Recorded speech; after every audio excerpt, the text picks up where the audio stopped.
아멘. 미국에서 백화점 왕으로 알려진 존 워너메이커라는 인물이 있습니다. 그는 너무 가난해서 초등학교 2학년 다니다 그만뒀습니다. 그가 14살 때 서점에 점원으로 취업을 했는데 그것으로 새끼 양식을 해결하게 됐는데 어떻게 열심히 책을 정리하고 또 틈날 때마다 책을 읽었던지 주인의 사랑을 톡톡히 받았습니다. 그가 23살 때 필라델피아에서 남성 옷가게를 차렸고 8년 후 31살 때 필라델피아 지역에서 가장 큰 백화점을 설립을 했습니다. 58세 때 이 뉴욕으로 진출해서 뉴욕에서 가장 번화한 거리, 그러면 세계에서 가장 번화한 거리죠. 이 브로드웨이에 거대한 백화점을 세웠습니다. 미국 전역의 백화점망을 건설하게 된 것입니다. 당시 벤자민 해리슨 대통령이 고민이 많았습니다.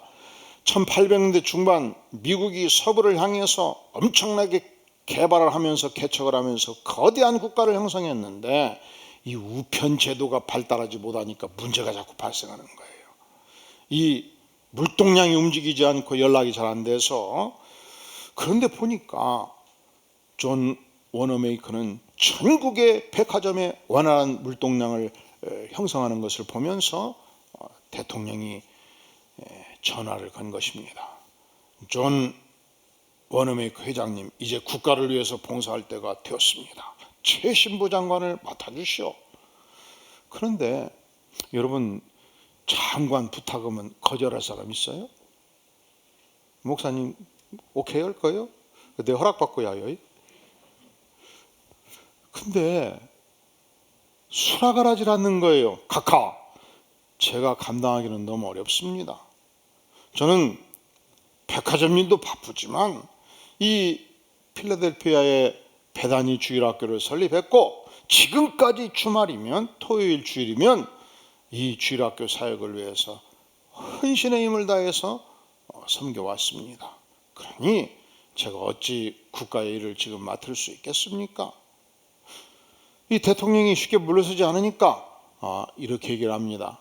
제가 주중에는 워싱턴에서 일을 하고 주말에는 반드시 필라델피아로 갈 수 있어야 됩니다. 주말에는 반드시 베다니 주일학교 사역을 할 수 있어야 되겠습니다. 그러니까 대통령이 다시 물었어요. 도대체 당신이 어찌해서 그렇게 베다니 주일학교에 헌신하게 되었단 말이오? 이렇게 답변합니다.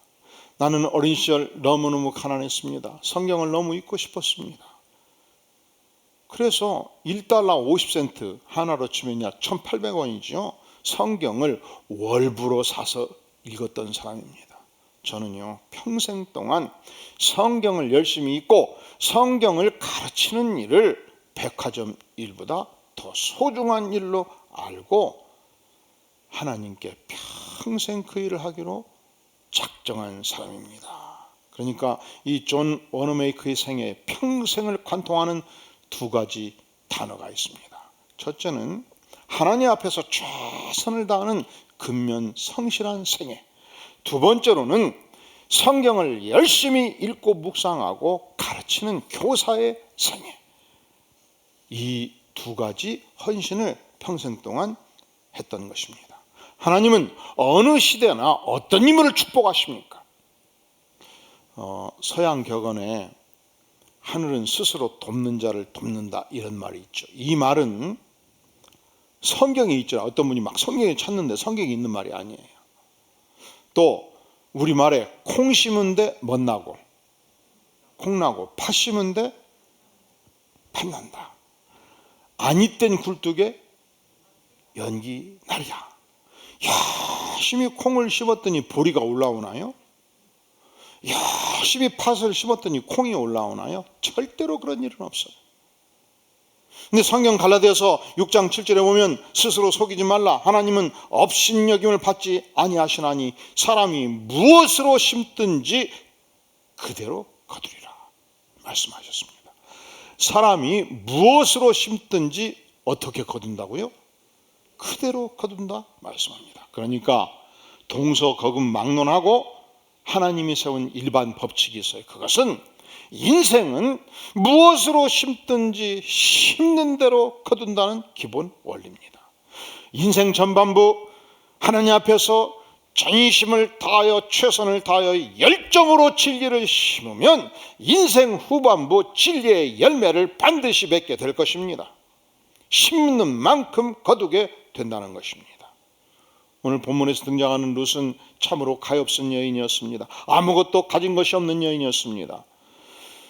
하나님의 유대민족으로 단일민족으로 철저하게 하나님을 섬기는 이 유대 사회에서 이방신을 섬겼던 모압 출신의 여인이었습니다. 그가 비록 하나님을 섬기지만 이방 땅에서 그는 쉽게 차별받을 수 있는 인물이었습니다. 시어머니를 잃었고 남편을 잃은 여인이었습니다. 그런데 그에게 남다른 한 가지 생애의 특징이 있었습니다. 그것은 그가 전능하신 하나님 앞에서 최선을 다하는 인생이었다는 사실입니다. 오늘 말씀의 17절에 보면 룻이 밭에서 언제까지 줍고 비록 자기 밭은 아니었지만 남의 밭이었지만 이삭 줍기를 저녁같이 줍고 그 주운 것을 떠니 보리가 한 에바쯤 되는지라 기록하고 있습니다. 7절 말씀에서 보면 그의 말이 나로 베는 자를 따라 단 사이에서 이삭을 줍게 하소서 하였고 아침부터 와서는 잠시 집에서 쉰 후에 지금까지 계속 이삭 줍기를 했다는 거예요. 여러분 밭농사가 힘들어요. 이삭 줍기가 힘들어요. 허리가 아파요. 그저 30분이면 30분 쉬어야 허리가 유지가 되는데 아침부터 와서 잠시 시어머니 밥 차려주러 공양하러 들렸다가 저녁까지 충성을 다했던 인물입니다. 그는 하나님 앞에서 성실을 다했던 인물입니다. 여러분 우리 인생이 심는 대로 거두는 것이 일반 원리인데 이것이 하나님의 축복이에요. 만약에 20대 어영부영했는데 20대 후반에 엄청나게 많이 거둬버리면 남은 인생은 흔들립니다. 교만하지 않을 수가 없습니다. 허랑방탕합니다. 그래서 하나님께서 심는 대로 거두는 원리를 세우셨고 이 자연 법칙 자체가 하나님의 위대한 축복입니다. 요즘 코로나가 하도 창궐을 해서 제가 매일매일 자세히 기록을 해봤어요. 1월 20일 발현된 뒤로 지금까지 매일매일 확진자가 몇 명이고 사망자가 몇 명이고 대구 경북에서 몇 명이 일어나고 경기도 서울은 어떻고 이태리는 어떻고 계속 기록을 하면서 코로나를 보고 있는데 이 코로나가 이놈이 이게 사람이 아니니까 놈자 붙여도 될 것 같아요. 아주 지독한 놈이야. 두 가지 큰 특징이 첫째로 이 코로나는 굉장히 다양한 변형을 빠른 속도로 일으킬 수 있는 자질과 능력을 가지고 있대. 이게 능력이 대단한 놈이야. 그래서 지금 전 세계적으로 유능한 과학자들이 박사학위를 가진 과학자들이 지금 엄청난 자금을 들여서 백신을 개발하고 있는데 3개월 후 백신이 완성되면 변형돼 버린다는 거예요. 그러면 그 많은 인력과 자금이 다 무효화되지 않겠습니까? 그러니까 굉장히 이놈이 유능한 놈이에요. 두 번째로 지금까지 바이러스는 사스 바이러스, 메르스 바이러스는 증상이 최고조될 때 전파력이 강했어요. 예컨대 기침을 많이 한다거나 막 열이 많이 난다거나 폐렴 증상이 있다거나 그럴 때 움직이면 막 바이러스가 나오는 거예요. 그런데 요놈은 그렇게 하면 사람들이 다 피해가잖아요. 요즘은 그런다고 그래요. 전철에서 콜록콜록 하면 다 나가버린대요. 근데 요놈은 달라. 요놈은 아직 확정 판정도 안 나왔을 때, 아직 내가 이 코로나 걸렸는지 안 걸렸는지 모를 때, 그때도 이 전파력을 강하게 간단 말이죠. 그래서 어쩌든지 이게 사단 비슷해가지고 지도 전 세계를 점령하는 걸 목표로 움직이는 것 같아요. 야가.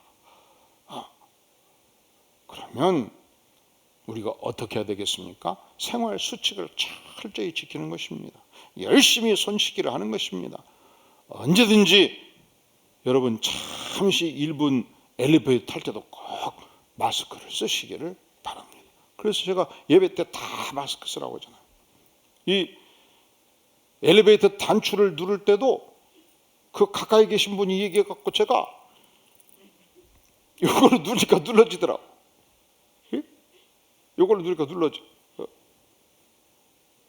근데 어디가 안 눌러졌는데? 기억이 잘 안 나요. 또 어떤 분은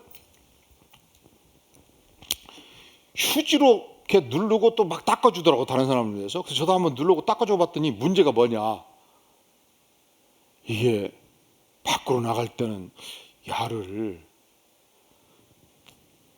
호주머니에 둬야 될 것인지, 그래서 열심히 휴지통을 찾는데 없더라고. 그리고 우리 목회팀은 일체의 외식이 금지되어 있습니다. 한 목사님 일체 먹으면 안 돼. 아니? 사모님도 참 노래를 잘하셨는데 그 목소리 유지하려고 외식하면 안 돼요. 그리고 우리 목회팀은 밥을 시켜 먹지도 말라고 그랬어요. 왜? 그러면 자꾸 물건이 오고 사람이 오고 접촉이 대면 접촉이 하니까, 그러면 어떻게 할 거냐, 꼭 도시락을 싸가지고 다니시기를 바랍니다. 이게 2주 전부터, 저는 1월 15일 안식기간 시작할 때부터 지금까지 외식한 기억이 없어요. 왜냐하면 제가 바이러스에 걸리면 쉬고 있어도 전화로 만나는 사람들이 많을 수 있는데, 그리고 우리 교인들이 알면 얼마나 가슴이 아플 것이요. 그래서 일체의 밥을 굶었으면 굶었지 사 먹질 않아요. 교회에서도 어떤 모임이 있길래 사 먹으면 어떻겠습니까? 배달하면 어떻겠습니까? 그래서 굶었어도 그것은 하면 안 된다, 내가 그랬어요. 다들 싸와서 먹고, 그리고 싸는 것이 어렵지가 않아요. 가족 중에 누가 마트 갈 때 고구마 좀 사오면 돼. 고구마 3개, 요즘은 에어프라이어에 넣으면 20분만 하면 아주 맛있게 돼요. 그리고 바나나 하나, 파프리카 하나, 달걀 삶은 거 2개, 이거면 모든 영양가가 다 있는 거예요. 한 목사님 아셨죠? 괜히 사모님한테 뭐 준비하라 할 것도 없어. 한 20분만 내가 준비하면 다 준비할 수가 있단 말이죠. 문전사님, 강사님 혼자 사니까 힘들지? 이 준비한 게 하나 어렵지도 않아요. 그래서 우리 목회팀도 우리 성도들을 위해서 철저하게 방역을 하고 있습니다.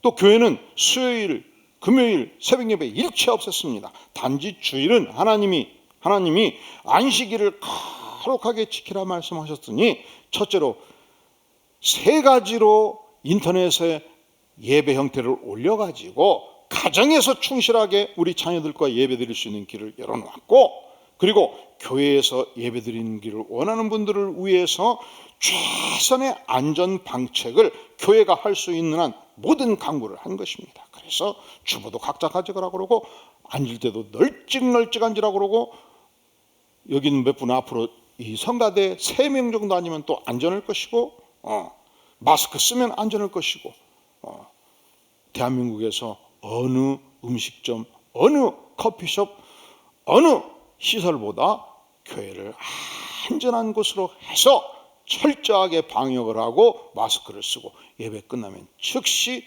집으로 가시면 우리는 충분히 이 바이러스부터 방어될 수 있다고 믿는 것입니다. 자, 하나님께서는 어떤 인생을 축복하시냐? 여러분, 우리가 성경을 깊이 보면 하나님께서는 우리가 이 땅에 올 때 나를 길러주시고 낳아주시고 나가 여기 오기까지 뒷받침해 주신 부모님을 향해서, 어르신을 향해서 순종하고 공경하는 자를 하나님께서 축복하시겠다 말씀하십니다. 에베소 6장 1절에 보면 자녀들아 주 안에서 너희 부모에게 순종하라. 이것이 옳으니라. 내 아버지와 어머니를 공경하라. 이로써 너가 잘되고 땅에서 장수하리라. 할렐루야. 여러분, 장수하고 싶습니까? 무조건 영양제만 많이 드실 필요가 없어요. 부모를 공경하고 어르신을 공경하는 삶을 사시기를 바랍니다. 잘 되기를 원합니까? 이게 하나님의 축복을 받기를 원합니까? 성경은 부모에게 순종하고 어버이를 공경하라 말씀하고 있는 것입니다. 룻이 왜 성실하게 아침부터 저녁까지 이삭 죽기에 전념했습니까? 그가 부자 되기 위해서 한 것이 아니올시다. 그가 자신이 잘 먹고 잘 살기 위한 것이 아니올시다. 그는 시어머니를 전심으로 봉양하기 위해서였습니다. 얼마나 아름답고 소중한 일입니까? 그가 어떻게 지극정성이 시어머니를 모셨든지 이 소문이 동네에 파다하게 난 거예요. 오늘 말씀에 11절에 보면 2장 11절 보아스가 그에게 대답하여 이르되 너의 남편이 죽은 후로 너가 룻이 시어머니 나오미에게 행한 모든 것, 내 부모와 고국을 떠나 전에 알지 못하던 백성에게로 온 일이 나 보아스에게 분명히 알려졌느니라. 너가 시어머니를 향해서 최선을 다하여 공양한 소식들을 내가 충분히 들었노라 고백하고 있지 않습니까? 또한 18절에 보면 그것을 가지고 성읍에 들어가서 시어머니에게 그 추운 것을 보이고 그가 배불리 먹고 남긴 것을 내어 시어머니에게 드렸다 공양하는 모습을 보여주고 있습니다. 시어머니 나오미는 며느리의 이 헌신과 충성함께 너무너무 흡족했습니다. 마음의 기쁨이 충만했습니다. 도대체 너를 도운 자가 누구냐? 너를 도운 자를 축복하기를 원하노라 고백하지 않습니까? 19절 우리 같이 읽겠어요. 19절 20절 시작. 시어머니가 그에게 이르되 오늘 어디서 주었느냐? 어디서 일을 하였느냐? 너를 돌본 자에게 복이 있기를 원하노라 하니 룻이 누구에게서 일했는지를 시어머니에게 알게 하여 이르되 오늘 일하게 한 사람의 이름은 보아스입니다 하는지라. 나오미가 자기 며느리에게 이르되 그가 여호와로부터 복받기를 원하노라. 그가 살아있는 자와 죽은 자에게 은혜 베풀기를 그치지 아니하도다 하고 나오미가 또 그에게 이르되 그 사람은 우리와 가까우니 우리 기업 물을 자 중에 하나이니라 하니라. 너를 돌본 자에게 복이 있기를 원하노라. 19절 그가 여호와로부터 복받기를 원하노라. 20절 표현하고 있지 않습니까? 자, 하나님은 어떤 인생을 축복하시는가? 하나님 앞에서 최선의 헌신을 다하는 자 하나님이 축복하십니다. 부모님을 전심으로 공경하는 자 그를 축복하십니다. 여러분 부모님 중에 부모님을 쭉 타고 올라가면 그 정점에 전능하신 하나님이 계시죠. 그래서 잠언 1장 7절은 여호와를 경외하는 것이 지식의 근본이라 했습니다. 마음을 다해 여호와를 신뢰하고 내 명치를 의지하지 말라 말씀하셨습니다. 하나님을 공경하는 자, 하나님을 사랑하는 자 그를 어찌 하나님께서 축복하지 아니하시겠습니까?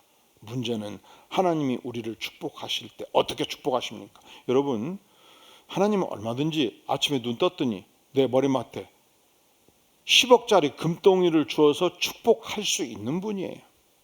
근데 일반적으로는 그렇게 역사하지 않으셔요. 하나님은 어떻게 우리를 축복하시는가? 여러분 룻을 하나님이 축복하실 때 멀리 불란 사람을 통해서 축복한 것은 아니었습니다. 영국 사람을 통해서 축복한 것도 아니었습니다. 케냐 사람을 통해서 축복한 것도 아니었습니다. 물론 하나님은 그렇게 능히 하실 수 있는 능력과 힘이 있으셔요. 근데 일반적으로는 누구를 통해서 축복하시는가? 바로 룻과 함께 살았던 베들레헴의 사람을 통해서 축복해 주셨습니다. 룻이 걸어가서 룻이 들어갔던 이삭 죽기 위해서 들어갔던 그 밭의 주인 그를 통해서 룻을 축복해 주신 것입니다. 사랑하시는 성도 여러분, 여러분이 만나는 여러분의 사랑하는 부모, 형제, 이웃, 교우들을 소중하게 하시기를 바랍니다. 하나님은 저들을 통해서 내 인생을 축복하십니다. 그리고 하나님은 나를 통해서 저들의 생애를 축복하십니다. 스페인에 가면 두 개의 큰 도시가 있죠. 마드리드라는 도시가 있고 이 바르셀로나라는 도시가 있습니다. 근데 1492년도 이 마드리드에서 권력을 일으킨 일단의 이 군사력이 스페인 전체를 점령하면서 바르셀로나를 압박을 하고 침략을 해서 결국 통일한 것입니다. 이게 바르셀로나 주민들에게 엄청난 고통을 줬어요. 그래서 지금도 바르셀로나를 중심으로 해서 독립운동 세력들이 있습니다. 저들의 고유의 문화와 언어를 별도로 가지고 있습니다. 그러니까 바르셀로나, 물론 양쪽 다 축구팀이 있는데 축구팀은 영국한테 지면 워낙 영국은 잘하니까 졌다고 그래요. 그래서 하루 슬퍼하고 만대요. 독일한테 지면 독일이 한때 축구 강국이었기 때문에 하루 정도 슬퍼하고 만대요. 근데 절대로 져서는 안 되는 팀, 어떤 팀일까요?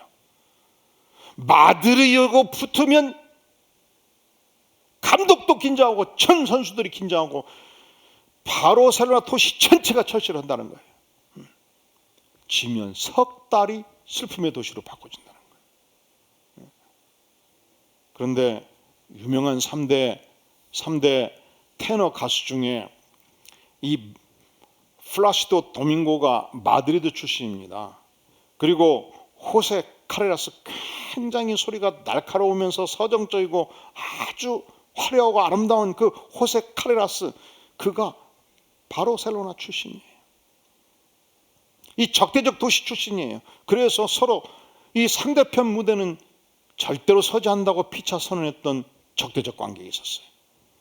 그런데 그가, 호세 카레라스가 1987년도, 지금은 32년 전 인기 절정일 때 백혈병 진단을 받아요. 그가 모든 공연을 취소하고, 문제는 엄청난 자금을 쏟아부어서 골수 이식까지 해가면서 치료를 하는데 생존 활용이 10분질에 불과했어요.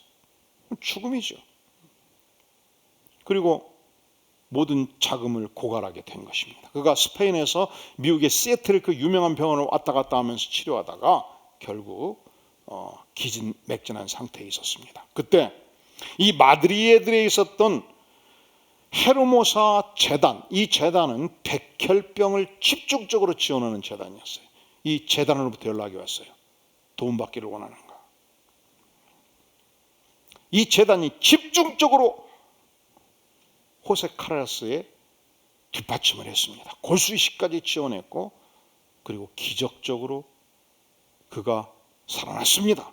그가 이 고통 속에서 사시는 하나님도 만났습니다. 그가 다시 활동을 재개했습니다. 드디어 수입이 많아졌습니다. 그가 어느 날 모든 수입을 모아가지고 내가 죽음의 계곡에서 헤맬 때 나를 도왔던 헤르모사 재단에 감사 편지와 함께 기부금을 주고자 했습니다. 그러면서 헤르모사 재단의 정관을 읽고 자료를 보다가 깜짝 놀래요. 이 재단의 설립자 이사장이 놀랍게도 플라시도 도밍고였습니다. 적대 관계에 있었던 플라시도 도밍고였습니다. 그리고 숨겨진 자료를 보니까 재단 설립 이유가 호세 카레라스를 독교함인 것을 알게 되었습니다. 왜 그렇게 했는가? 경쟁자의 도움을 혹시 거절할까 봐서, 경쟁자의 도움을 받았다는 사실을 알 때에 수치심을 느낄까 봐서 별도의 재단을 설립하고 아낌없이 경쟁자를 위하여 자금을 쏟아부은 것입니다. 이 소식을 알았던 카레라스는 깜짝 놀랐습니다. 즉시 비행기를 타고 마드리드로 날아갔습니다. 마침 플라시도 도밍고가 공연 중이었습니다. 그는 공연 중간에 플라시도 도밍고를 만나서 발 앞에 겸손히 무릎을 꿇었습니다. 공개적으로 감사의 말을 전했습니다. 그리고 과거 자신이 가졌던 이 원수의 감정을 고백하고 용서를 구한 것입니다. 이때 플라시도 도밍고가 카레라스의 손을 잡아 일으켰습니다. 힘껏 껴안았습니다. 함께 위대한 축복을 나누게 된 것입니다. 하나님께서는 누구를 통해서 축복하신다고요? 하나님께서는 룻을 축복할 때 누구를 통해서 축복하셨습니까? 가장 가까이 만나고 사는 가족, 이웃, 성도들을 통해서 내 인생을 축복하시고, 하나님은 나를 통해서 누구를 축복하십니까? 나의 가장 사랑하는 형제, 자매, 이웃, 성도들을 축복하기를 원하십니다. 기도하시겠습니다. 영광의 주님,